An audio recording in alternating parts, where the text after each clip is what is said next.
Yes, good morning, dear student. So I will not delay this class. So in previous class, we were studying about the Coulomb's law. Okay, Coulomb's law na study ಮಾಡಿದ್ವಿ. Coulomb's law ಏನು ಹೇಳ್ತಾ ಇತ್ತು ಅಂತ ಹೇಳಿದ್ರೆ the force of attraction or repulsion between any two stationary point charges. It is directly proportional to product of magnitude of the charge and inversely proportional to square of the distance between them ಅಂತ ಹೇಳ್ತಾ ಇತ್ತು.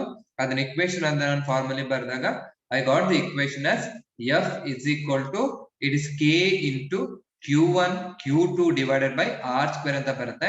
For air or vacuum ಅಂತ ತಗೊಂಡಾಗ I can write this K as 1 divided by 4 pi epsilon naught. It is Q1 Q2 divided by R square ಅಂತ ನನಗೆ ಬಂದಿತ್ತು. Okay. Then we have discussed about the similarities between electrostatic force and the gravitational force. And what are the difference between these two forces ಅಂತ ನಾವು ಅದನ್ನ ಕೇಳಿದ್ವಿ. And today we will discuss one problem which is asked in NEET. Okay, so NEET exam ಅಲ್ಲಿ ಕೇಳಿರೋ question ಇದು. So question ಹೀಗಿದೆ: find the ratio of electrostatic force and the gravitational force for two electrons placed at a same distance apart in A. Okay na, ಇದು NEET ಅಲ್ಲಿ ಈ ತರ question ನ ಕೇಳಿರೋದು. So ಅದಕ್ಕೆ options ಅನ್ನ ಅವರು ಕೊಟ್ಟಿದ್ದಾರೆ. Options is given: A is equal to A is equal to 10 to the power of 10, B is equal to it is 10 to the power of 20, C is equal to it is 10 to the power of 30, and D is equal to it is 10 to the power of 40 ಅಂತ ಕೊಟ್ಟಿದ್ದಾರೆ. ಮತ್ತೆ ಈ problems ಒಳಗೆ they will give the values as the charge on the electron is -1.6 into 10 to the power of -19 coulomb ಕೊಟ್ಟಿದ್ದಾರೆ. Mass of the electron is equal to it is 9.1 into 10 to the power of -31 kg ಅಂತ ಕೊಟ್ಟಿದ್ದಾರೆ. And value of K, okay, K is equal to 9 into 10 to the power of 9 Newton meter square per coulomb square. But the value of G is equal to it is 6.67 into 10 to the power of -11 Newton meter square per kg square. Okay, ಇಷ್ಟು values ಅನ್ನು ಅವರು ಕೊಟ್ಟಿರ್ತಾರೆ. ನೋಡಿ, neat questions ಅಂತ ಹೇಳಿದ ತಕ್ಷಣ it will not come in one line ಅಲ್ಲಿ ಬರೋದಿಲ್ಲ. KCET ತರ ಅಲ್ಲ. ಓಕೆ, ಕರ್ನಾಟಕ CET ಒಳಗಂತ ಹೇಳಿದ್ರೆ you can use the error and trial and error method ಅನ್ನ ಯೂಸ್ ಮಾಡಿದ್ರೆ you may get the answer. But ಈ ತರ ನಾನು ನೀಟ್ ಅಲ್ಲಿ ತಗೊಂಡಾಗ ಅಥವಾ JEE ಅಲ್ಲಿ ನಾನು ಕ್ವಶನ್ಸ್ ನ ತಗೊಂಡಾಗ they will be long questions ಇರುತ್ತೆ. ಓಕೆ, ಲಾಂಗ್ ಆನ್ಸರ್ ಅದಕ್ಕೆ ಲಾಂಗ್ ಇರುತ್ತೆ. ಅದಕ್ಕೆ 4 ಮಾರ್ಕ್ಸ್ ಗೆ ಇಟ್ಟಿರ್ತಾರೆ. CET ಆದ್ರೆ ಇಟ್ ವಿಲ್ ಬಿ 2 ಮಾರ್ಕ್ಸ್ ಇರುತ್ತೆ. ಬಟ್ ನೀಟ್ JEE ಅಂತ ಹೇಳಿದಾಗ there will be little long method ಇರುತ್ತೆ. But if you are good in mathematics you can solve this by easily. ಇಲ್ಲಿ ಏನ್ ಹೇಳಿದ್ದಾರೆ, the ratio of electrostatic force ಅಂತ ಹೇಳಿದ್ರೆ FE ಅಂತ ನಾನು ತಗೊಳ್ತೀನಿ. ಗ್ರಾವಿಟೇಷನಲ್ ಫೋರ್ಸ್ ಅಂತ ಹೇಳಿದ್ರೆ ನಾನು FG ಅಂತ ತಗೊಳ್ತೀನಿ. ಸೊ FE ಅಂತ ನಾನು ಬರೀಬೇಕಂತ ಹೇಳಿದ್ರೆ you can write it like this: FE is equal to K into Q1 Q2 divided by it will be R square ಅಂತ. And FG ಅಂತ ಬರೆದ್ರೆ it will be G into M1 M2 divided by it will be R square ಅಂತ. ಮತ್ತೆ ಇಲ್ಲಿ ಏನ್ ಹೇಳ್ತಿದ್ದಾರೆ, 2 electrons ಅಂತ ಹೇಳ್ತಿದ್ದಾರೆ. ಅಂದ್ರೆ electrons ಇಂದು ಮಾಸ್ ನನಗೆ ಸೇಮ್ ಇರುತ್ತೆ. ಅಂದ್ರೆ 2 electrons ಇದೆ, it is 9.1 into 10 power -31. ಇನ್ನೊಂದು electron ಇಂದ ಏನಾಗುತ್ತೆ, it will be ಸೇಮ್ ಇರುತ್ತೆ. ಮತ್ತೆ ಚಾರ್ಜ್ ಕೂಡ ನನಗೆ ಸೇಮ್ ಇರುತ್ತೆ, that is -1.6 into 10 power -9 coulomb ಅಂತ. ಮತ್ತೆ ಡಿಸ್ಟೆನ್ಸ್ ಏನ್ ಮಾಡಿದ್ದಾರೆ ಅವರು, ಅದನ್ನ ಸೇಮ್ ಅಂತ ನನಗೆ ಕೊಟ್ಟಿದ್ದಾರೆ. ಅಂದ್ರೆ ರೇಷಿಯೋ ಅಂತ ಹೇಳಿದಾಗ ನಾನು ಏನ್ ಮಾಡ್ಬೇಕು, I have to take FE divided by FG ಅಂತ ನಾನು ತಗೊಂಡೆ. FG divided by FG ಅಂತ. ಈಗ ನಾನು ಏನ್ ಮಾಡ್ತೀನಿ, first I will write the ಈ ವ್ಯಾಲ್ಯೂಸ್ ಅನ್ನು ನಾನು ಬರ್ಕೊಂಡ್ರೆ here K into Q1 Q2 divided by R square divided by it will be G into M1 M2 divided by R square ಅಂತ. ಅಂದ್ರೆ ಈ R square ನನಗೆ ಕ್ಯಾನ್ಸಲ್ ಆಯ್ತು. ಈಗ ನಂಗೆ ಉಳಿಯೋದು ಅಂತ ಹೇಳಿದ್ರೆ K into Q1 Q2 divided by it will be G into M1 M2. ನೋಡಿ, ಇದು ನಿಮಗೆ ಗೊತ್ತಿರುತ್ತೆ. ನೆಟ್ವರ್ಕ್ ಇಶ್ಯೂಸ್ ಇದೆ ನೋಡಿ. ಸೊ ವಾಯ್ಸ್ ಬ್ರೇಕ್ ಆಗ್ತಾ ಇಲ್ಲ. I have full network here. Network ಇಂದ ಪ್ರಾಬ್ಲಮ್ ಇಲ್ಲ. If you are in a low network maybe you may get okay voice breaking. So ಹೀಗೆ ಇಷ್ಟು ನನಗೆ ಸಿಗುತ್ತೆ. ಈಗೇನ್ ಮಾಡ್ಬೇಕು ಅಂತ ಹೇಳಿದ್ರೆ, ಇಲ್ಲಿ ನನಗೆ ಏನಾಗಿದೆ, Q1 is equal to Q2. ಯಾಕಂದ್ರೆ 2 ಇಲೆಕ್ಟ್ರಾನ್ ಇದೆ. ಇದು ಇಲೆಕ್ಟ್ರಾನ್ ಆಯ್ತು ಅಂಡ್ ದಿಸ್ ಆಲ್ಸೋ ಇಲೆಕ್ಟ್ರಾನ್. ನೋಡಿ, 2 ಏನಾಗಿದೆ, ಇಲೆಕ್ಟ್ರಾನ್ ಇದೆ ಅಂತ ಹೇಳಿದ್ರೆ ಚಾರ್ಜ್ ನನಗೆ ಸೇಮ್ ಆಯ್ತು ಅಂತ ಹೇಳಿದ್ರೆ it is nothing but Q1 is equal to Q2 ಆಯ್ತು. ಇಲೆಕ್ಟ್ರಾನ್ ಆಗಿರೋದ್ರಿಂದ M1 is equal to M2 ಅಂತ ಆಯ್ತು. ಅಂದ್ರೆ ಇಲ್ಲಿ ಆನ್ಸರ್ ಬರೀಬೇಕಾದ್ರೆ ಏನ್ ಬರೀಬೇಕು, K into Q square divided by G into M square ಅಂತ ಆಯ್ತು. ಈಗ ಏನ್ ಮಾಡ್ಬೇಕು ಅಂತ ಹೇಳಿ ಯು ನೀಡ್ ಬೇರೆ ಏನು ಮಾಡೋ ಅವಶ್ಯಕತೆ ಇಲ್ಲ, you need to substitute the value. ನನ್ಗೇನ್ ಕೇಳಿದ್ದಾರೆ ಎಕ್ಸಾಕ್ಟ್ ವ್ಯಾಲ್ಯೂನ ಕೇಳಿಲ್ಲ, ಅವ್ರೇನ್ ಮಾಡಿದಾರೆ ಪವರ್ಸ್ ಗಳನ್ನ ಫೈಂಡ್ ಔಟ್ ಮಾಡಿ ಅಂತ ನನಗೆ ಅವರು ಹೇಳ್ತಾ ಇದ್ದಾರೆ. ಅಲ್ಲಿ 1 into 10 to the power of 20 ಅಥವಾ 10 into ಅದೇನು ಕೇಳಿಲ್ಲ, ಅವ್ರೇನ್ ಕೇಳ್ತಿದ್ದಾರೆ only they are asking powers ನ ಕೇಳ್ತಾ ಇದ್ದಾರೆ. ಅದಕ್ಕೆ ಹೇಳಿದ್ರೆ ನನಗೆ ಮಲ್ಟಿಪ್ಲಿಕೇಶನ್ ಮಾಡೋದು ನನಗೆ ಈಸಿ, ಪವರ್ಸ್ ಅನ್ನ ನಾನು ಸಿಂಪ್ಲಿಫೈ ಮಾಡ್ಕೊಂಡ್ರೆ ಸಾಕು. ಕೆ ವ್ಯಾಲ್ಯೂನ ಹಾಕೋಬೇಕು ಅಂತ ಹೇಳಿ ಸತಿ ಬಟ್ ಅವ್ರು ಕೊಟ್ಟಿದ್ದಾರೆ 9 into 10 to the power of 9 ಅಂತ ಕೊಟ್ಟಿದ್ದಾರೆ. ಅಂಡ್ ಇಟ್ ಈಸ್ ಚಾರ್ಜ್ ಸತಿ but 1.6 into 10 to the power of -19 square ಅಂತ ಆಯ್ತು. ಡಿವೈಡೆಡ್ ಬೈ ಜಿ ಅಂತ ಹೇಳಿದ್ರೆ it is 6.67 into 10 to the power of -11 ಅಂತ ಆಯ್ತು. ಮಾಸ್ ಇಟ್ಕೊಂಡಿದ್ರೆ it is 9.1 into 10 to the power of -31 kg. ಈಗ ಏನ್ ಮಾಡಿದ್ರು ಪವರ್ಸ್ ಇದೆ ನೋಡಿ, ಇಲ್ಲಿ 10 to the power of -19 ಅನ್ನ ನಾನು ಸ್ಕ್ವೇರ್ ಮಾಡಿದ್ರೆ ಓನ್ಲಿ ಪವರ್ಸ್ ಅನ್ನು ನಾನು ಬರ್ಕೊಂಡ್ರೆ ಓಕೆ ನೋಡಿ, ಇದು 9 ಹೀಗೆ ಇಡ್ತೀನಿ, 9 into ಈ 1.6 ಸ್ಕ್ವೇರ್ ಇದನ್ನ ಹೀಗೆ ಇಡ್ತೀನಿ, 1.6 ಅನ್ನ ಸ್ಕ್ವೇರ್ ಮಾಡಿದ್ರೆ ಇಂಟು ಇಲ್ಲಿ ನನಗೆ 10 to the power of 9 ಆಯ್ತು, into 10 to the power of -19 ಅನ್ನ ಸ್ಕ್ವೇರ್ ಮಾಡಿದ್ರೆ ಐ ವಿಲ್ ಗೆಟ್ -32 ಅಂದ್ರೆ -38. ಅದನ್ನ ಡಬಲ್ ಮಾಡ್ಬೇಕು. ಓಕೆ 19 into 2 ಮಾಡಿದಾಗ I will get it has ನನಗೆ ಎಷ್ಟು ಬರುತ್ತೆ, ಇಟ್ ವಿಲ್ ಬಿ 38 ಅಂತ ನನಗೆ ಬರುತ್ತೆ. Divide by Ambika very right. Okay next 6.67 into 9.1 square ಅನ್ನ ಹೇಗೆ ಇಡ್ತೀನಿ, ಇಲ್ಲಿ ನನಗೆ 10 to the power of -11 ಆಯ್ತು, into 10 to the power of 30 into 2 31 into 2 ಮಾಡಿದಾಗ ಐ ವಿಲ್ ಗೆಟ್ -62 ಅಂತ ನನಗೆ ಬರುತ್ತೆ. ಈಗ ಏನ್ ಮಾಡ್ಬೇಕು, ನೀವು ಇದನ್ನ ಇನ್ನು ಸಾಲ್ವ್ ಮಾಡ್ತಾ ಹೋಗ್ಬೇಕು. -62 ಕರೆಕ್ಟ್ ಇದೆ. ಈಗ ಮಾಡಿ ನಿಮ್ ಪವರ್ಸ್ ನ ಕೇಳಿರೋದ್ರಿಂದ you can take only the powers ಅಷ್ಟೇ ನೀವು ತಗೊಂಡ್ರೆ ಬೇರೆದೆಲ್ಲ ನನಗೆ ಬೇಡ. ಈಗ ಏನ್ ಮಾಡ್ತೀನಿ ನಾನು, ಇಲ್ಲಿ ಪವರ್ಸ್ ನೋಡಿ -38 ಇದೆ. ಓಕೆ ಐ ಹ್ಯಾವ್ -38 ಅಂಡ್ ನನಗೆ +9 ಅಂತ ಇದೆ. ಸೊ -38 +9 ಮಾಡಿದ್ರೆ ಎಷ್ಟು ಬರುತ್ತೆ ನನಗೆ, but 10 to the power of ಎಷ್ಟು ಬರುತ್ತೆ ಹೇಳಲ್ವಾ, -31 9 ಮಾಡಿದ್ರೆ ಯು ಆರ್ ಗೆಟಿಂಗ್ -22 ಸಿಗುತ್ತಾ. ಓಕೆ ಮೈನಸ್ ಇದೆ, ಇಲ್ಲಿ ನನಗೆ +9 ಇದೆ, ಇದು -38 ಆಗುತ್ತೆ. ಸೊ ಅದನ್ನ ತೆಗೆದಾಗ ನಿಮ್ಗೆ ಸಿಗೋದು ಓಕೆ ಸರಿ ಆಯ್ತಾ ಅದು. Okay sorry it is not 38, it will B 29 ನನಗೆ ಸಿಗುತ್ತೆ. ಡಿವೈಡ್ ಬೈ ಇಲ್ಲಿ 60 70 73 it is 10 to the power of -73 ಆಯ್ತು. ಗೊತ್ತಾಗ್ತಿದೆ 62 + 11 60 70 73 it is nothing but 10 to the power of -29 plus 10 to the ಇದೇನಾಗುತ್ತೆ +73 ಅಂತ ಆಗುತ್ತೆ. yes sir, it's very good Ambika ಸಹ ನಾವು 23. ಈಗ ಏನ್ ಮಾಡ್ಬೇಕು, you have to take -73 -29 ಅಂತ ತಗೊಂಡ್ರೆ you will get the answer, it is nothing but 10 to the power of 44 ನಿಮಗೆ ಸಿಗುತ್ತೆ. ಓಕೆ ಬಟ್ ಇಲ್ಲಿ ಆನ್ಸರ್ ಒಳಗೆ 10 to the power of 44 ಇಲ್ಲ, ಬಟ್ ನಿಯರ್ಲಿ ಆನ್ಸರ್ ಏನಿದೆ ಇಟ್ ಇಸ್ ನಥಿಂಗ್ ಬಟ್ 40 ಅಂತಿದೆ.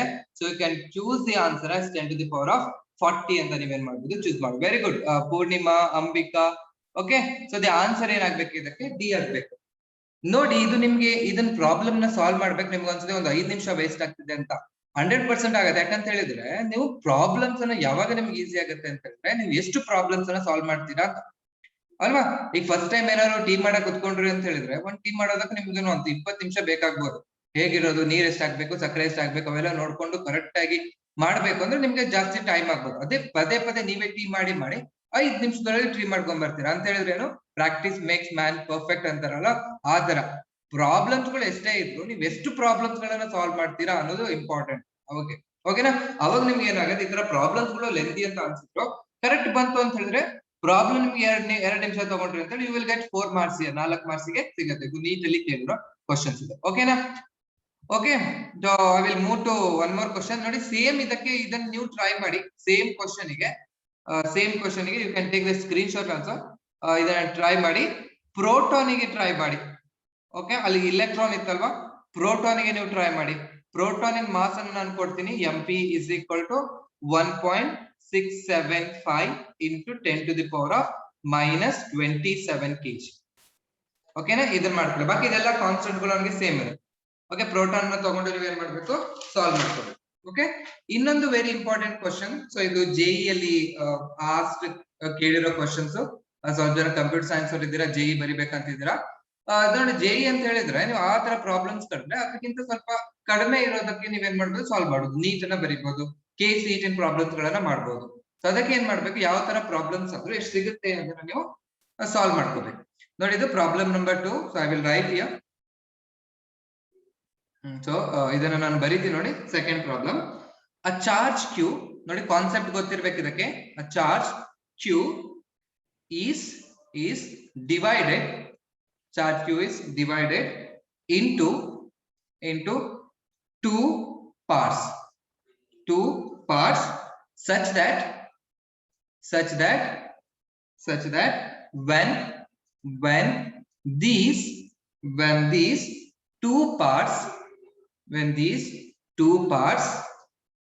when these two parts are kept at some same separation, so some separation,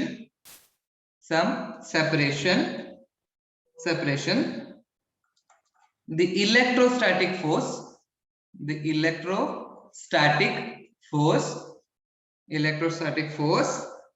between them is maximum. Between them is maximum. Find the value of charge. Find the value of charge. ನೋಡಿ ಹೀಗಿರುತ್ತೆ question. ನೋಡಿ ಇದನ್ನ JEE ಅಲ್ಲಿ ಕೇಳಿರೋ questions, but ಇದ್ರ middle ಅಲ್ಲಿ ನನಗೆ ಬರುತ್ತೆ ಆ answer, final answer, ಮತ್ತೆ ಮಿಡ್ಲ್ ಅಲ್ಲಿ ಒಂದು ಕಾನ್ಸೆಪ್ಟ್ ಅನ್ನು ಯೂಸ್ ಮಾಡ್ತೀವಿ. ಆ ಕಾನ್ಸೆಪ್ಟ್ ಏನ್ ಮಾಡಿದ್ರೆ ಕರ್ನಾಟಕ CET ಯಲ್ಲೂ ಕೇಳಿದ್ದಾರೆ, ಮತ್ತೆ ಇದ್ರೊಳಗೆ ನೀಟ್ ಒಳಗೂ ಕೇಳಿದ್ದಾರೆ. ಓಕೆನಾ? ನನಗೆ ಏನ್ ಬೇಕು, JEE ಒಳಗೆ I need the full complete solution ಬೇಕು, ಬಟ್ ಕರ್ನಾಟಕ CET ಒಳಗೆ I don't need the complete solution. But ಅದ್ರೊಳಗೆ ಏನು ಕಾನ್ಸೆಪ್ಟ್ ಅನ್ನು ಅಪ್ಲೈ ಮಾಡಿರ್ತೀನಲ್ವಾ, ಆ ಕಾನ್ಸೆಪ್ಟ್ ನನಗೆ ಏನಾಗುತ್ತೆ, that will be very very helpful. ಈಗ ಏನ್ ಮಾಡ್ಬೇಕು, ಫಸ್ಟ್ ನೀವೇನ್ ಮಾಡ್ಬೇಕು, so imagination is more important than knowledge ಅಂತ ನಾನು ಪದೇ ನಿಮಗೆ ಹೇಳ್ತಾ ಇರ್ತೀನಿ. ಇಲ್ಲೇನ್ ಮಾಡ್ತಿದ್ದಾರೆ, ಒಂದು ಚಾರ್ಜ್ ಕ್ಯೂ ಅನ್ನ ತಗೊಂಡಿದ್ದಾರೆ. ಆ ಕ್ಯೂ ಅನ್ನ ಏನ್ ಮಾಡ್ತಿದ್ದಾರೆ ಅಂತ ಹೇಳಿದ್ರೆ ಅವರು ಡಿವೈಡ್ ಮಾಡ್ತಾ ಇದ್ದಾರೆ. ಅಂದ್ರೆ ಒಂದು ಇದನ್ನ ಡಿವೈಡ್ ಮಾಡಿದ್ದಾರೆ, ಇನ್ನೊಂದು ಅದನ್ನ ಏನ್ ಮಾಡಿದ್ದಾರೆ, ಡಿವೈಡ್ ಮಾಡಿದ್ದಾರೆ. And they are kept at some distance, ಯಾವ್ದೋ ಒಂದು ಡಿಸ್ಟೆನ್ಸ್ ಅಲ್ಲಿ ಇಟ್ಟಿದ್ದಾರೆ.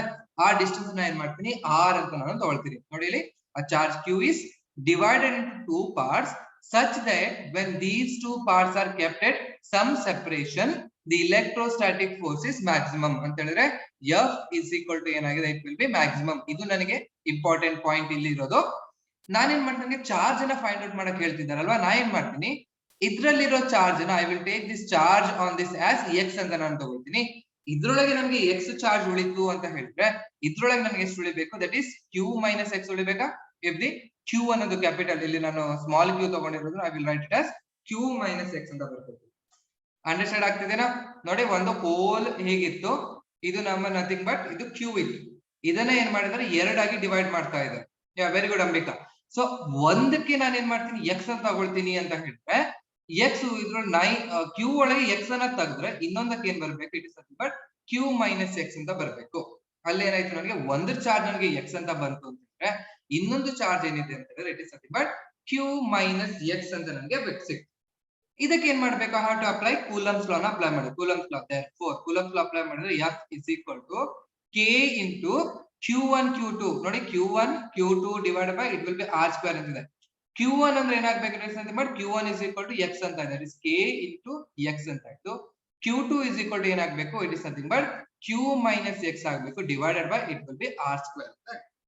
ಸರಿ ಇದು ಓಕೆ. ಹೀಗೆ ನನಗೆ ಏನ್ ಬರಬೇಕು, I must get like this, F is equal to k into q1 q2 divided by r square. So k into x into q minus x divided by r square ಅಂತ ನಮಗೆ ಸಿಕ್ತು. ಇಲ್ಲಿ ಏನ್ ಹೇಳ್ತಿದ್ದಾರೆ, ಇಲ್ಲಿ ನೋಡಿ ಏನ್ ಹೇಳ್ತಿದ್ದಾರೆ ಅಂದ್ರೆ electrostatic force between them is maximum ಅಂತ ಹೇಳ್ತಾ ಇದ್ದಾರೆ. ನೀವು ಸೆಕೆಂಡ್ ಇಯರ್ ಒಳಗೆ ಡಿಫ್ರೆನ್ಸಿಯೇಷನ್ ಮತ್ತೆ ಇಂಟಿಗ್ರೇಷನ್ ಅಂತ ಓದ್ತೀರಾ, ಅದ್ರೊಳಗೆ ಒಂದು ನಿಮ್ಗೆ ಬರುತ್ತೆ ಫಾರ್ ಮ್ಯಾಕ್ಸಿಮಮ್. ಓಕೆ, ಇದನ್ನ ನೆನ್ಪಿಟ್ಕೋಬೇಕು. For maximum the function to be maximum ಅಂತ ಬರೀತಾರೆ. ಅದಕ್ಕೆ ನಾವೇನ್ ಬರಿತೀವಿ ಅಂತ ಹೇಳಿದ್ರೆ differentiation dy by dx is equal to ನಮಗೆ 0 ಬರುತ್ತೆ. Okay, you must need to remember this. Okay, for maximum the function to be maximum dy by dx is equal to 0. ನಿಮಗೆ ಅಲ್ಲಿ ಅಪ್ಲಿಕೇಶನ್ಸ್ ಒಳಗೆ ಬರುತ್ತೆ. ಯಾ ವೆರಿ ಗುಡ್. ಓಕೆ, ಅಲ್ಲಿ ಚಂದನ answer ಮಾಡ್ತಾ ಇದ್ದಾರೆ. So ಇಲ್ಲಿ ಏನ್ ಮಾಡ್ಬೇಕು ಅಂತ ಹೇಳಿದ್ರೆ ನನಗೆ ಹೀಗೆ ಕೊಟ್ಟಿರೋದ್ರಿಂದ ನಾವು therefore ನಾನು ಏನ್ ಮಾಡ್ಬೇಕು, ಡಿಫರೆನ್ಸ್ ಮಾಡ್ಬೇಕು, that is df divided by, so it is dx ಅಂತ ನಾನು ಮಾಡ್ಕೋಬೇಕು. y ಇದಿದೆ ನನಗೆ ಫಂಕ್ಷನ್ ಆಫ್ ನನಗೆ f ಇರೋದ್ರಿಂದ df divided by dx ಮಾಡ್ಬೇಕು. ಸೊ ಫಸ್ಟ್ ಇಯರ್ ಒಳಗೆ ನಾನು ಡಿಫ್ರೆನ್ಸಿಯೇಷನ್ ನಿಮ್ಗೆ ಹೇಳ್ಕೊಟ್ಟಿದ್ದೀನಿ. ಓಕೆನಾ. ಈಗ ಈ ವ್ಯಾಲ್ಯೂನ ಏನ್ ಮಾಡ್ತೀನಿ ನಾನು ಸೆಪರೇಟ್ ಮಾಡ್ತೀನಿ ನೋಡಿ, k into x into q divided by r square ಅಂತ ಜನ ಇದನ್ನ ಒಳಗಡೆ ಮಲ್ಟಿಪ್ಲೈ ಮಾಡ್ತೀನಿ ಎಲ್ ಸಿ ಎಂ ಇಂದ ತಕ್ಕೊಂಡು. ಮೈನಸ್ ಇಲ್ಲೇನ್ ಬರ್ತು k into it will be x square divided by it will be r square ಅಂತ ಬರ್ತದೆ ಜನ. ಇದನ್ನ ಸೆಪರೇಟ್ ಮಾಡಿ ಬರ್ಕೊಂಡ್ರೆ k into x into q into r square minus k into x square divide by r square ಅಂತ. ಇದನ್ನ differentiate ಮಾಡಿದ್ರೆ differentiation ನೆನಪಿದೆನಾ ನೋಡಿ, ಡಿಫ್ರೆನ್ಸಿಯೇಷನ್ ನೆನಪಿದಿಲ್ಲ ಅಂತ ಹೇಳಿದ್ರೆ ಒಂದ್ ಸ್ವಲ್ಪ ನೋಡಿ, ಇದನ್ನ ಹೇಳಾದ್ಮೇಲೆ ಹೇಳ್ತೀನಿ ನಾನು. ಇಲ್ಲಿ ಕೆ ಅನ್ನೋದು ನನಗೆ ಕಾನ್ಸ್ಟೆಂಟ್ ಆಯ್ತು, ಇಲ್ಲಿ ನಾನು ಎಕ್ಸ್ ಇಂದ ನಾನು ಡಿಫ್ರೆನ್ಶಿಯೇಟ್ ಮಾಡ್ತಿರೋದ್ರಿಂದ ಅಲ್ಲಿ ಇವ್ರು ಚಂದನ ಹೇಳಿದ್ರಲ್ವಾ d f divide by d Q ಅಂತ, ಬಟ್ ಅಲ್ಲಿ ಕ್ಯೂ ಅನ್ನ ಏನ್ ಮಾಡ್ಕೊಂಡಿದ್ದೀನಿ ನಾನು ಎಕ್ಸ್ ಅಂತ ತಗೊಂಡಿದ್ದೀನಿ, ಎಕ್ಸ್ ಅಂತ ತಗೊಂಡು ಇನ್ನೊಂದ್ ಕಡೆ ಕ್ಯೂ ಮೈನಸ್ ಎಕ್ಸ್ ಅಂತ ತಗೊಂಡಿರೋದು ನಾನು ಹೀಗೆ ಬರಿತಾ ಇದ್ದೀನಿ d f divide by d x. Chandana ಹೇಳಿದ್ದು ಸರಿ ಇದೆ. ಓಕೆ, ಈಗ ಏನ್ ಮಾಡೋದು, ಡಿಫ್ರೆನ್ಶಿಯೇಟ್ ಮಾಡ್ಬೇಕು ಅಂತ ಹೇಳಿದ್ರೆ ಕೆ ಅನ್ನ ಏನ್ ಮಾಡ್ಬೇಕು ಹಾಗೆ ಇಡ್ಬೇಕು. ಡಿಫ್ರೆನ್ಸಿಯೇಷನ್ ಆಫ್ ನಾ ಏನ್ ಮಾಡ್ಬೇಕು, ಸೊ ಎಕ್ಸ್ ಅನ್ನ ನಾನು ಡಿಫ್ರೆನ್ಶಿಯೇಟ್ ಮಾಡಿದಾಗ ನನಗೆ ಏನ್ ಉಳಿತದೆ, I will get only q ಉಳಿತದೆ. ಈ ಆರ್ ಸ್ಕ್ವೇರ್ ಹೇಗೆ ಇದೆ, okay that is k into q divide by r square minus ಇಲ್ಲಿ ಡಿಫ್ರೆನ್ಶಿಯೇಟ್ ಮಾಡಿದ್ರೆ ಡಿಫ್ರೆನ್ಸಿಯೇಷನ್ ಆಫ್ ಎಕ್ಸ್ ಸ್ಕ್ವೇರ್ ಅಂತ ಹೇಳಿದ್ರೆ ಇಟ್ ವಿಲ್ ಬಿ 2x, ಅದಕ್ಕೆ ಏನ್ ಬೇಕು 2 into k into x divided by it will be r square ಅಂತ ಬರುತ್ತೆ. Okay, this implies ನನಗೇನ್ ಬರಬೇಕು, d f divide by d x is equal 0 ಬರ್ಬೇಕಂದ್ರೆ 0 is equal to k into q divide by r square minus 2 into k into x divide by r square ಅಂತ ಆಯ್ತು. ಈಗ ಇಲ್ಲಿ solve ಮಾಡಬಹುದಾ, L C M ತಗೊಂಡು solve ಮಾಡಿದ್ರೆ r square ಅನ್ನು ಆ ಕಡೆ ಕಳಿಸ್ಬಿಟ್ಟು ನನಗೆ ಏನ್ ಸಿಕ್ತು, k into q minus 2 into k into x is equal to 0 ಬಂತು. This implies k into q is equal to 2 into k into x ಆಯ್ತು. ಇಲ್ಲಿ ನಾನು ಈ ಕೆ ನಾನು ಕ್ಯಾನ್ಸಲ್ ಮಾಡಿದ್ರೆ q is equal to 2 into x ಅಂತ ಸಿಕ್ತು. This implies x is equal to it is q divide by 2 ಅಂತ ಬಂತು. ಅಂದ್ರೆ ನನಗೇನ್ ಬಂತು, ನನಗೆ x is equal to it is nothing but Q divide by 2 ಅಂತ ಬಂತು. ಇಲ್ಲೂ ನಾನು ಏನ್ ಮಾಡಿದಾಗ Q minus Q divide by 2 ಮಾಡಿದಾಗ I will get Q divide by 2 yes Chandana. ಓಕೆನಾ, ಸೊ ನೋಡಿ ಹೀಗೆ ಇದು ಏನು x is equal to Q divide by 2 ಅಂತ ಬಂತು. ಅಂದ್ರೆ ಒಂದು ನಾನು ಚಾರ್ಜ್ ಅನ್ನ ತಗೊಂಡು ಅದನ್ನ ಈಕ್ವಲ್ ಆಗಿ ಡಿವೈಡ್ ಮಾಡಿ ನಾನು ಸೇಮ್ ಡಿಸ್ಟೆನ್ಸ್ ಅಲ್ಲಿ ಇಟ್ರೆ I will get the maximum force ಅನ್ನೋದು. ಇದನ್ನ ಏನ್ ಮಾಡಿದ್ದಾರೆ ಸಿಇಟಿ ಕ್ವಶನ್ಸ್ ಅಲ್ಲಿ ಕೇಳಿದ್ದಾರೆ. Okay, when you will get the maximum force ಅಂತ ಕೇಳ್ತಾರೆ. ಮ್ಯಾಕ್ಸಿಮಮ್ ಫೋರ್ಸ್ ಯಾವಾಗ ಬರುತ್ತೆ ಅಂತ ಡಿಫ್ರೆಂಟ್ ಕಂಡೀಷನ್ಸ್ ನ ಕೊಟ್ಟಿರ್ತಾರೆ. ಅದ್ರೊಳಗೆ if the charge is divided into equal part that is q divided by q ಅಂತ ನಾನು ಅದನ್ನ ಡಿವೈಡ್ ಮಾಡಿದ್ರೆ I will get the maximum force ನನಗೆ ಸಿಗುತ್ತೆ. ನೋಡಿ, ಇದು ಜೆಇ ಒಳಗೆ ಮಾಡ್ಬೇಕು ಅಂತ ಹೇಳಿದ್ರೆ you have to solve all this ಅನ್ನ ನೀವು ಸಾಲ್ವ್ ಮಾಡಬೇಕು. Okay, but if you want to solve in for KCET ಒಳಗೆ ಸಾಲ್ವ್ ಮಾಡಬೇಕು ಅಂತ ಹೇಳಿದ್ರೆ ಅಲ್ಲಿ ಡೈರೆಕ್ಟ್ ಆಗಿ ಕೊಟ್ಟಿರ್ತಾನೆ, ಅಲ್ಲಿ what is the condition to get maximum force ಅಂತ ನಮಗೆ maximum force between the two charges ಅಂತ ಕೇಳಿರ್ತಾನೆ. ಅದಕ್ಕೆ ಕೆಳಗಡೆ ಆಪ್ಷನ್ಸ್ ಅನ್ನ ಕೊಡ್ತಾರೆ. ಒಂದು ಆಪ್ಷನ್ಸ್ ಒಳಗೆ ಕ್ಯೂ ಇಸ್ ಒಂದು charge Q1 is equal q divide by 2, ಇನ್ನೊಂದು ಕ್ಯೂ ಬೈ 2 ಇರಬೇಕು, ಇನ್ನೊಂದು ಕ್ಯೂ ಮತ್ತೆ ಇನ್ನೊಂದು ಕ್ಯೂ ಬೈ 3 ಇರಬೇಕು, ಇನ್ನೊಂದು ಕ್ಯೂ ಬೈ 3 ಇರಬೇಕು, ಹಾಗಂತ ಏನೇನೋ ಕೊಡ್ತಾರೆ. But when the charge is equally divided you will get the maximum force ಅನ್ನೋದು ನನಗೆ ಇಲ್ಲಿ ಕನ್ಕ್ಲೂಷನ್ ನಮಗೆ ಸಿಗುತ್ತೆ. ಓಕೆ, ಅಂಡರ್ಸ್ಟುಡ್ ಆಯ್ತಾ? ನೋಡಿ, ಡಿಫ್ರೆನ್ಸಿಯೇಷನ್ ಗೊತ್ತಾಗ್ಬೇಕು. ಡಿಫ್ರೆನ್ಸಿಯೇಷನ್ ಗೊತ್ತಾಗಿಲ್ಲ ಅಂತ ಹೇಳಿದ್ರೆ ನೀವು ಎಷ್ಟೇ ಪ್ರಾಬ್ಲಮ್ ಮಾಡಿದ್ರು you cannot solve this. Differentiation ಹೀಗೆ, okay, dx divided by it is dx ಬರೆದ್ರೆ it will be 1, dx square divided by dx ಅಂತ ಬರೆದ್ರೆ it is nothing but 2x ಅಂತ. ಯಾವ ಫಾರ್ಮುಲಾ ಯೂಸ್ ಮಾಡ್ತೀರಾ? so d by dx of x to the power of n is equal to it will be n into x to the power of n minus 1 ಅಂತ ಈ formula use ಮಾಡಬೇಕು. ಓಕೆನಾ, understood? so you can take out this screenshot.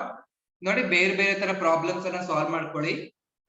Okay, ನೋಡಿ, JE neat ಒಳಗೆ long method ಇರುತ್ತೆ, but CET ಒಳಗೆ ಏನ್ ಮಾಡ್ತಾರೆ 2 ಮಾರ್ಕ್ಸ್ ಇತ್ತು, ಮತ್ತೆ ಟೈಮ್ ಕಡಿಮೆ ಇರೋದ್ರಿಂದ ಇಲ್ಲಿ ಒಳಗಡೆ ಮಿಡ್ಲ್ ಒಳಗೆ ನಾವ್ ಏನೇನೋ ಸ್ಟೆಪ್ಸ್ ಅನ್ನ ಯೂಸ್ ಮಾಡ್ತೀವಲ್ವಾ, ಅದ್ರ ಬೇಸಿಸ್ ಮೇಲೆ ಏನ್ ಮಾಡ್ತಾರೆ they will ask the questions. therefore if anyone ನಿಮಗೆ ಕೇಳಿದಾರೆ ಅದೊಂದು ಪ್ರಾಬ್ಲಮ್ ಅಲ್ಲಿ ಕೇಳಿದಾರೆ the maximum force is obtained between the charges when ಅಂತ ಕಂಡೀಷನ್ ಕೊಟ್ಟಿದ್ದಾರೆ ಅಂತಂದ್ರೆ when that the charge distribution is same, that is q divided by 2 q by 2 ಇದ್ರೆ you will get the maximum. Okay, understood aita? So this is about the problems. Okay, so now okay, now the screenshot ತಗೊಂಡಿದ್ರಲ್ವಾ, so now we are going to define the coulomb. 1 marks ಗೆ every time ಅದನ್ನ ಕೇಳ್ತಿದ್ದಾನೆ question paper ಒಳಗೆ. Okay, ಈ ವರ್ಷ exam ಇದ್ದಿದ್ರೆ ಈ ವರ್ಷನೂ ಕೇಳ್ತಾ ಇದ್ರು. ಫಸ್ಟ್ ಕ್ವಶನ್ ನೋಡಿ, ಡಿಫೈನ್ ಕೂಲಮ್ ಅಂತ ಕೇಳ್ತಾರೆ, or define SI unit of charge, SI unit of charge. Okay, ಹೀಗೆ ಕೇಳಿರ್ತಾರೆ. ನೀವು ಕ್ವಶನ್ ಪೇಪರ್ ಏನಾದ್ರು ಓಲ್ಡ್ ಕ್ವಶನ್ ಪೇಪರ್ ಇದ್ರೆ you can see that first question ಇರುತ್ತೆ, define coulomb or 1 coulomb or define SI unit of charge ಅಂತ ನಮಗೆ ಅಲ್ಲಿ ಕೇಳಿರ್ತಾರೆ. ಹೇಗೆ ನಾನು ಒಂದು ಚಾರ್ಜ್ ಅನ್ನ ಡಿಫೈನ್ ಮಾಡ್ಕೋಬಹುದು ಅನ್ನೋದನ್ನ ನೋಡ್ಬೇಕು. ಓಕೆ, ನಿಮ್ಗೆ ಅಲ್ಲಿ ಗೊತ್ತಾಗ್ತಿದೆಯಲ್ಲ, ನಾನು CET ನೀಟಿಂದು ಸೇರಿಸಿ ಮಾಡ್ತಾ ಇದ್ದೀನಿ. ಸೊ ಅಲ್ಲಿ ಹೇಳ್ತಾ ಇದ್ದೀನಿ ಯಾವ್ದಾವ್ದು ಕ್ವಶನ್ಸ್ ಅನ್ನ ಸಿಗುತ್ತೆ, CET ಯಾವ ತರ ಕೇಳ್ತಾನೆ ಅಲ್ಲಿ ಬರ್ಕೊಂಡ್ಬಿಡ್ಬೇಕು. ಇದು CET ಕೇಳಿರೋದು, JEE ಕೇಳೋದು, ನೀಟ್ ಅಲ್ಲಿ ಕೇಳಿರೋದು, ಈ ತರ ಕ್ವಶನ್ಸ್ ಅನ್ನ ಕೇಳ್ತಾರೆ. ನೋಡಿ, ಯಾವ ತರ ನೀವು ನಿಮ್ದೇ ಓನ್ ನೋಟ್ಸ್ ಅನ್ನ ಮಾಡ್ಕೊಳ್ತೀರಾ ಅವಾಗ ನಿಮ್ಗೆ ಹೆಚ್ಚಿಗೆ ಚೆನ್ನಾಗಿ ಓದ್ಬೇಕು ಅಂತ ಅನ್ಸುತ್ತೆ. ಓಕೆ, ನೀವಾಗೆ ಓನ್ ನೋಟ್ಸ್ ಮಾಡೋದನ್ನ ಕಲಿಬೇಕು. ಏನಾದ್ರು ತಪ್ಪಿದ್ರೆ ನಾವು ಹೇಳ್ಕೊಡ್ತೀವಿ. ಓಕೆನಾ? ಸೊ ಇದು ನನಗೆ define SI unit of charge board exam ಅಲ್ಲಿ ನನಗೆ ಜಾಸ್ತಿ ವೆರಿ ಇಂಪಾರ್ಟೆಂಟ್ ಆಗಿ ತುಂಬಾ ಸತಿ ಅದನ್ನ ಕೇಳ್ತಾ ಇರ್ತಾನೆ. ನಾವು ಟೆಸ್ಟ್ ಮಾಡಿದಾಗೆಲ್ಲ ಈ ಕ್ವಶನ್ ಇದ್ದೇ ಇರ್ತೀವಿ, ಯಾಕಂತ ಹೇಳಿದ್ರೆ ಪ್ರತಿ ಸತಿ ಹುಡುಗರು ತಪ್ಪು ಬರೀತಾರೆ ಅಂತ. ಇಲ್ಲಿ ಡಿಫೈನ್ ಅಂತ ಕೇಳ್ತಾರೆ. ಡಿಫೈನ್ ಅಂತ ಹೇಳಿದ್ರೆ ಈಗ ನಾವು ವಾಟ್ ಈಸ್ ಎಕ್ಸಲರೇಷನ್ ಅಥವಾ ಡಿಫೈನ್ ಎಕ್ಸಲೇಷನ್ ಅಂತ ಹೇಳಿದಾಗ ಡಿಫೈನ್ ಅಂತ it is ratio of velocity divided by time ಅಂತ ಹೇಳ್ತಾರೆ. ಅಂದ್ರೆ ಅದು ಡಿಫೈನ್ ಅಂತ ಅಥವಾ ವಾಟ್ ಈಸ್ ಅಂತ ಹೇಳೋದಕ್ಕೆ. ಸ್ವಲ್ಪ ಜನ ಏನ್ ಬರೀತಾರೆ, ಡಿಫೈನ್ ಅಥವಾ ಡೆಫಿನೇಷನ್ ಆಫ್ ಕೂಲಮ್ ಬರೀರಿ ಅಂತ ಹೇಳಿದ್ರೆ, define SI unit of charge ಅಂತ ಹೇಳಿದ್ರೆ ಓನ್ಲಿ ಕೂಲಮ್ ಅಂತ ಬರೀತಾರೆ. ಓಕೆ, ಅದು ದಟ್ ಇಸ್ ನಾಟ್ ಕರೆಕ್ಟ್. ಅದಕ್ಕೆ ಏನ್ ಬರೀಬೇಕು, you have to write the full sentence ಹೇಗಿರುತ್ತೆ ಅನ್ನೋದನ್ನ ನಾವು ಬರೀಬೇಕು. ಇದು ಮಾಡೋದು ನನಗೆ ಈಸಿ. ನಾನೇನ್ ಮಾಡ್ಬೇಕು, I have to take Coulomb's law. I know the Coulomb's law. F is equal to change in velocity divided by time. Yes, very good Purnima, that is acceleration. So now we will define about this coulomb. ನೋಡಿ, ಇದು ಬರೀತೀನಿ ನೋಡಿ ನಾನು. F is equal to 1 divided by 4 pi epsilon naught Q1 Q2 divided by it will be R square ಅಂತ. ಇಲ್ಲಿ ನಾನೇನ್ ಮಾಡಿದ್ದೀನಿ, K is equal to 1 divided by 4 pi epsilon ನಾನು ಸಬ್ಸ್ಟಿಟ್ಯೂಟ್ ಮಾಡ್ಕೊಂಡಿದ್ದೀನಿ. ಓಕೆ, ಈಗ ಏನ್ ಮಾಡ್ಬೇಕು ನಾನು, I have to define for 1 coulomb ಗೆ ಡಿಫೈನ್ ಮಾಡ್ಬೇಕು. ಇದನ್ನ ಡಿಫೈನ್ ಮಾಡೋದಕ್ಕೆ ಇಫ್ ನೋಡಿ, if Q1 is equal to Q2 is equal to 1 coulomb. Okay, ನಾವು ಡಿಫೈನ್ ಫಸ್ಟ್ ಇಯರ್ ಒಳಗೆ ನಾವು ತುಂಬಾ ಈ ತರ ಡಿಫೈನ್ ಮಾಡ್ಕೊಂಡಿದೀವಿ. Q1 is equal to Q2 is equal to 1 coulomb and R is equal to 1 meter. R is equal to 1 meter. Then F is equal to 9 into 10 to the power of 9 Newton. Okay, ಇದು K is equal to value ಎಷ್ಟು ಅಂತ ಹೇಳಿದ್ರೆ 9 into 10 to the power of 9 ಅಂತ. ಈಗ ನಾನು Q is equal to 1, Q2 is equal to 1 ಮತ್ತೆ R is equal to 1 ಅನ್ನು substitute ಮಾಡಿದ್ರೆ ಏನ್ ಬರುತ್ತೆ, F is equal to 1 divided by 4 pi epsilon ಬರುತ್ತೆ. ಈ epsilon ವ್ಯಾಲ್ಯೂ ನಾನು 8.854 into 10 to the power of -12 ಅಂತಿದೆ. ಅದನ್ನೆಲ್ಲ ನಾನು ಸಬ್ಸ್ಟಿಟ್ಯೂಟ್ ಮಾಡ್ಕೊಂಡ್ರೆ I will get the value as K is equal to 1 divided by 4 pi epsilon 9 into 10 to the is equal to, that is 9 into 10 to the power of 9 ಅಂತ. ಅಂದ್ರೆ ನಾನು ಹೇಗೆ define ಮಾಡ್ಬೋದು, 1 coulomb is the charge. So I will write here 1 coulomb is the charge which repel. ನೋಡಿ, ಎರಡು ನನಗೆ ಏನಾಗಿದೆ, identical charge ಇದೆ. Q1 is equal to Q2 ಅಂದ್ರೆ ಎರಡೂ ನನಗೆ ಪಾಸಿಟಿವ್ ಚಾರ್ಜ್ ಆಗಿರ್ಬೋದು, ಎರಡು ನನಗೆ ನೆಗೆಟಿವ್ ಚಾರ್ಜ್ ಆಗಿರ್ಬೋದು. ಅದಕ್ಕೆ ಏನ್ ಮಾಡಿ, 1 coulomb is the charge which repel another identical charge. Identical ನೋಡಿ, ಇದು important. another identical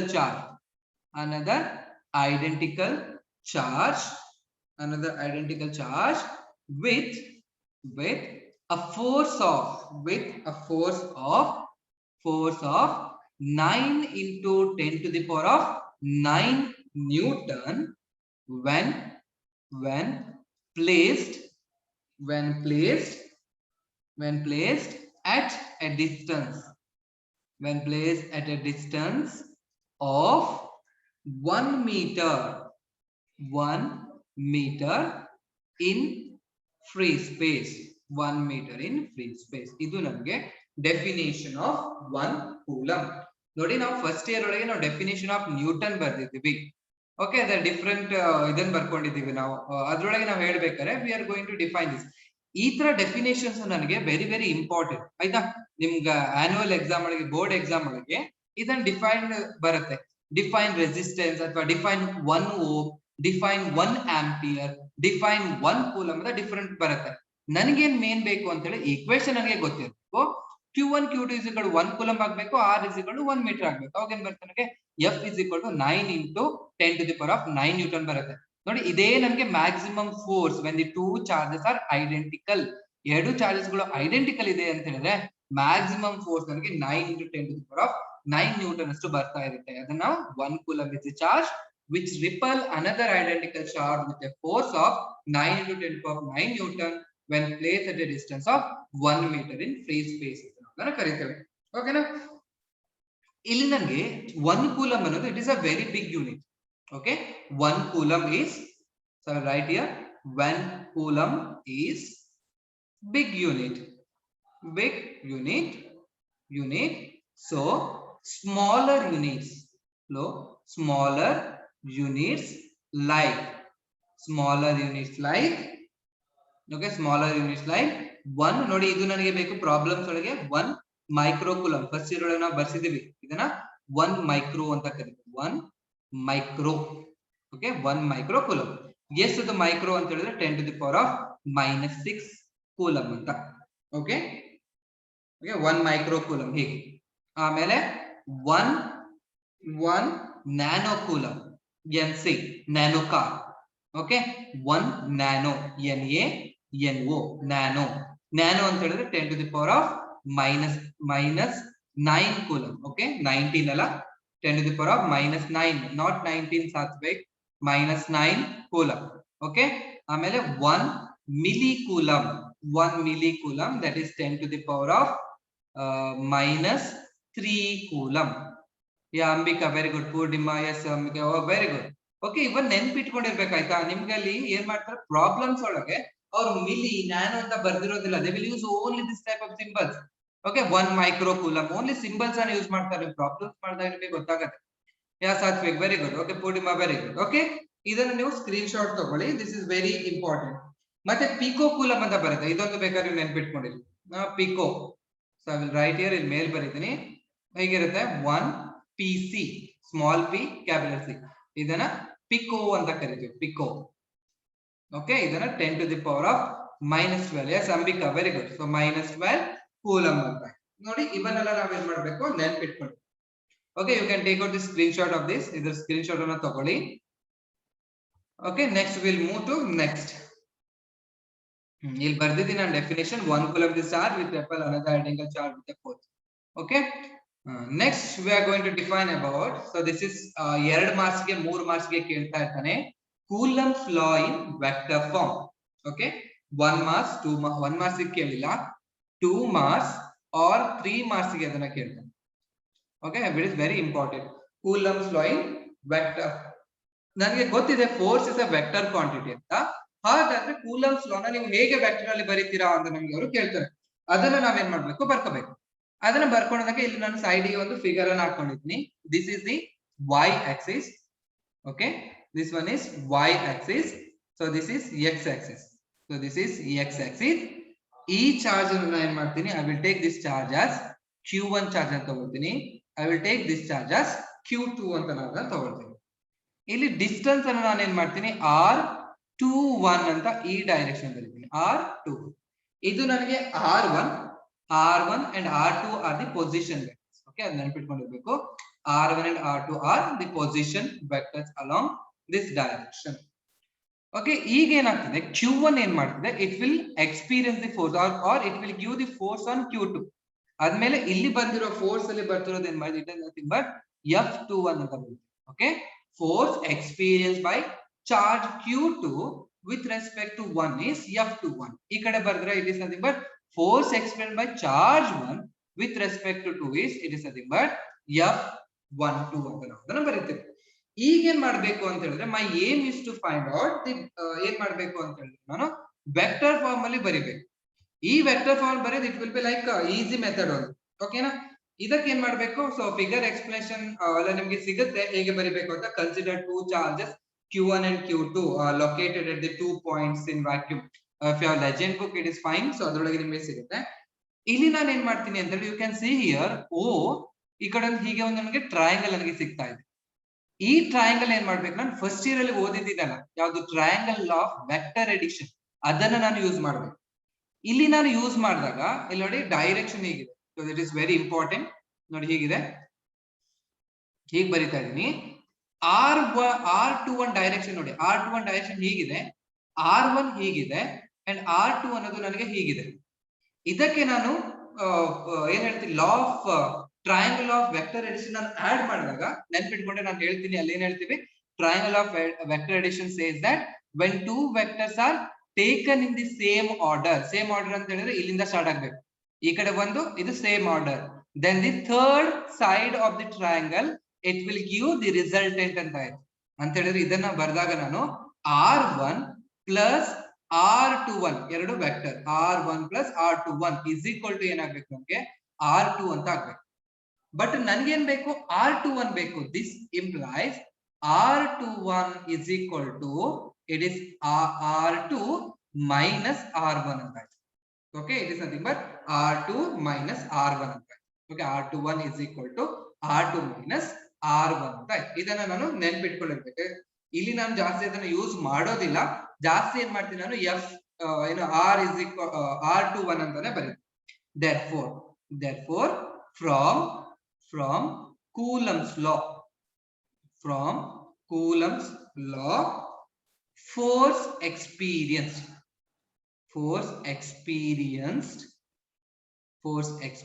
by Q2 by Q1 is that is ಎಷ್ಟು ಬರ್ತಿದೆ force, F21 ಬರ್ದಿವ, that's the but F21 is equal to, it is 1 divided by 4 pi epsilon naught Q1 Q2 divided by distance ಏನಾಗಬೇಕು, it is the but R21 square ಆಗ್ಬೇಕಾ, distance ಏನಿದೆ it is R21 square ಅಂತ, ಇದು distance. ಇದಕ್ಕೆ ನಾನು ಏನ್ ಮಾಡಬೇಕು, I have to multiply the unit vector R21. unit vector is nothing but it's a vector which has unit magnitude. It will be in the direction of force. ಯಾವ್ದು direction ಅಲ್ಲಿ force ಇರುತ್ತಲ್ಲ, main force ಅದರಿಂದ ಇರುತ್ತೆ. ಅದೇ ನಿಮಗೆ F21 is equal to 1 divided by 4 pi epsilon naught Q1 Q2 divided by R21 square into R21 cap. ನೋಡಿ first year ಅಲ್ಲಿ ಓದಿರೋದು ಎಲ್ಲಿ ನಾವ್ ಏನ್ ಬೇಕು, ನಿಮ್ ಸೆಕೆಂಡ್ ಇಯರ್ ಬೇಕೇ ಬೇಕು. ಅದಕ್ಕೆ ನಾವು ಫಸ್ಟ್ ಇಯರ್ ಒಳಗೆ ಬೇಸಿಕ್ಸ್ ಅನ್ನ ನಾವು ಓದ್ಕೊಳ್ತೀವಿ. ಓಕೆ, ಈಗ ನೋಡಿ ಇದೇ ಡಯಾಗ್ರಾಮ್ ನೋಡಿ, ಈಗ ನನಗೆ F12 ನಾನು ಫೈಂಡ್ ಔಟ್ ಮಾಡ್ಬೇಕು ಅಂತ ಹೇಳಿದ್ರೆ R21 ಈ ಡೈರೆಕ್ಷನ್ ಇರುತ್ತೆ, R12 it will be in this direction. Okay, R21 ಈ ಡೈರೆಕ್ಷನ್ ಇದೆ ಅಂತ ಹೇಳಿದಾಗ ಈ ಟ್ರಯಾಂಗಲ್ ಈಗ ಆಗುತ್ತಾ, ಸೊ ದಿಸ್ ಟ್ರಯಾಂಗಲ್ ಹೀಗಿತ್ತು ಅಂತ ಹೇಳಿದ್ರೆ ಎರೋ ಮಾರ್ಕ್ ಈ ಕಡೆ ಶಿಫ್ಟ್ ಆಗ್ಬೇಕು. ಅವಾಗ ಏನಾಯ್ತು, R12 ಆಯ್ತು. ಇದು ನನಗೆ R1 ಹೀಗೆ ಉಳಿತು, ಇದು ನನಗೆ R2 ಹೀಗೆ ಉಳಿತು. ಈಗ ನಾನು ಮತ್ತೆ ಟ್ರಯಾಂಗಲ್ ಆಫ್ ಆಡ್ ಮಾಡುವಾಗ R1 ಬಟ್ ಡೈರೆಕ್ಷನ್ ಅಪೋಸಿಟ್ ಇದೆ ನೋಡಿ, ಅದಕ್ಕೆ ಏನ್ ಬರ್ಬೇಕು, ಇಲ್ಲಿ ಮೈನಸ್ R12 ಅಂತ ಬರೀಬೇಕು ನೋಡಿ. ಅದನ್ನ ನೆನ್ಪಿಟ್ಕೊಡ್ರಿ, ನಾವು ಫಸ್ಟ್ ಇಯರ್ ಅಲ್ಲಿ ಮಾಡಿದೀವಿ, ನಾವು ಮಾಡಿಲ್ಲ ಅಂತ ಹೇಳಕ್ ಆಗೋದಿಲ್ಲ, ಫುಲ್ ಕಂಪ್ಲೀಟ್ ಸಿಲೆಬಸ್ ಅನ್ನ ಮಾಡಿದೀವಿ.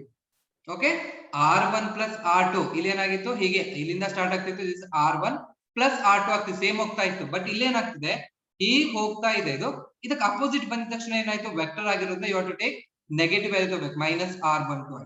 ದಿಸ್ ಇಂಪ್ಲೈಸ್ ನನಗೆ ಏನ್ ಬೇಕು, R12 ಬೇಕಾ, R12 is equal to, ಇದನ್ನ ಈ ಕಡೆ ಕಳಿಸಿದ್ರೆ I will get R1 minus R2 ಅಂತ ಸಿಗ್ತದೆ. ಇದನ್ನ ನೆನ್ಪಿಟ್ಕೊಂಡಿರ್ಬೇಕು, ಯಾಕಂತ ಹೇಳಿದ್ರೆ ನಿಮ್ಗೆ ಸಿಟಿ ನೀಟ್ ಒಳಗೆ ಅದನ್ನ ಕೇಳ್ತಾನೆ ಡೈರೆಕ್ಷನ್ಸ್ ಒಳಗೆ. ಇಲ್ಲಿ ನನಗೆ ಜಾಸ್ತಿ ಬೇಗ, ಅದಕ್ಕೆ ನಾನು ಹೇಗೆ ಬರ್ತೀನಿ, ಪೊಸಿಷನ್ ವೆಕ್ಟರ್ಸ್ ಅಂತ ನಾವು ಅದನ್ನ ಕರಿತೀವಿ. ಪೊಸಿಷನ್ ವೆಕ್ಟರ್ಸ್ ಒಳಗೆ ನೀವು ಅದನ್ನ ಬರ್ಕೋಬೇಕು. So therefore force experienced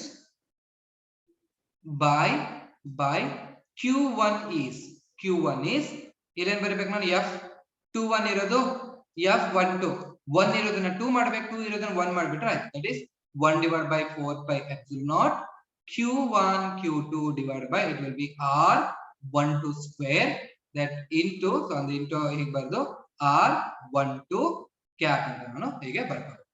okay, ಇದು ನನಗೆ ಏನಾಯ್ತು ಅಂತ ಹೇಳಿದ್ರೆ, ಸೊ ಎರಡು ನಾನು ನೋಡಿದಾಗ both are equal and opposite ಇರೋದ್ರಿಂದ ನಾನೇನ್ ಮಾಡ್ಬೋದು, ಬೈ ಕಂಪೇರಿಂಗ್ ಎರಡು ಇಕ್ವೇಶನ್ ನ ಕಂಪೇರ್ ಮಾಡಿದ್ರೆ, so I will compare this equation 1 and equation 2. Okay, you can take out the screenshot. So ಬೇಗ screenshot ತಗೊಳ್ಳಿ. So F21 is equal to value F12 ಅಂತ ಹೇಳಿದ್ರೆ ವ್ಯಾಲ್ಯೂ ಸಿಕ್ತು. On comparing ರೆಗ್ಯುಲರ್ ಕ್ಲಾಸ್ ಅಲ್ಲಿ exam ಅಲ್ಲಿ ಕೇಳ್ತಾನೆ, comparing 1 and 2 ನ compare ಮಾಡಿದಾಗ ಎರಡು ನನಗೆ ಸೇಮ್ ಇದೆ, but conclusion F21 is equal to minus F12 ಅಂತ ಬರುತ್ತೆ. ಓಕೆ, ಯಾಕಂತ ಹೇಳಿದ್ರೆ ಮೈನಸ್ ಇದೆ. So you can write it as since R12 cap is equal to minus R21. ಎರಡು ಡೈರೆಕ್ಷನ್ ಅಪೋಸಿಟ್ ಇದೆ ಅಷ್ಟೇ. ಅದಕ್ಕೆ ಏನ್ ಬರ್ಬೋದು ನಾನು F21 is equal to minus F12. ಅಂದ್ರೆ ಏನಿದು F is equal to minus F ಅಂದ್ರೆ what is this? F is equal to minus F ಅಂದ್ರೆ ಏನದು? So anyone, what is the meaning of this? F is equal to minus F ಏನಂತ ಕರಿತೀವಿ? Again first years ಎಲ್ಲೋದ್ರಿ ಎಲ್ಲ. So what is the meaning of F is equal to minus F? F is equal to minus F ಬರದೆ ಏನಿದು? ಓ ಇಲ್ವಾ? F is nothing but ಇದನ್ನ ಏನ್ ಕರಿತೀವಿ ನಾವು? Yes, very good Sahana, action. Yeah, Rehan, restoring force. Okay, that restoring force and the example. Very good Rehan, application ಹೇಳಿದ್ಯಾ? So Sahana, very good. Yeah, Santolin, very good. Third law. Sarina, F is nothing but the action. Yes, Reena, very good. So minus F and it is nothing but reaction. And there is Coulomb's law. It will obey Newton's third law of motion. Obey that is force exerted by two charges on each other are equal and opposite. Therefore Coulomb's law agrees with the Newton's law. ಇದು ನನಗೆ ಯಾಕೆ ಬೇಕು ಅಂತ ಹೇಳಿದ್ರೆ ನಿಮ್ಗೆ CET NEET questions ಒಳಗೆ ಕೊಟ್ಟಾಗ what is choose the wrong statement, NEET ಒಳಗೆ ಅದು ಜಾಸ್ತಿ ಕ್ವಶನ್ಸ್ ಇರುತ್ತೆ. ಓಕೆ, ಅಲ್ಲಿ ರೀಸನಿಂಗ್ ಅಂತ ಇರುತ್ತೆ ನನಗೆ ಅದ್ರೊಳಗೆ ಟ್ರೂ ಆರ್ ಫಾಲ್ಸ್ ಯಾವ್ದು ಇರುತ್ತೆ ಅಂತ ನಾನು ಮಾಡ್ಬೇಕು. ಓಕೆ, ಅದ ರೀಸನಿಂಗ್ ಕ್ವಶನ್ ಅಂತ ಇರುತ್ತೆ. ಅದಕ್ಕೆ ನನಗೆ ನಾನು ಇಲ್ಲಿ ಬರೀತೀನಿ first. That is the forces exerted by two charges on each other are equal and opposite. Therefore Coulomb's law agrees with Newton's third law. ನೋಡಿ, ಇದು ನನಗೆ very very important. Okay, Coulomb's law ಅನ್ನೋದು ಒಬೆ ಮಾಡುತ್ತೆ, agrees with Coulomb's law. ಓಕೆನಾ? So we will finish up this today. This is fine. Okay, thank you.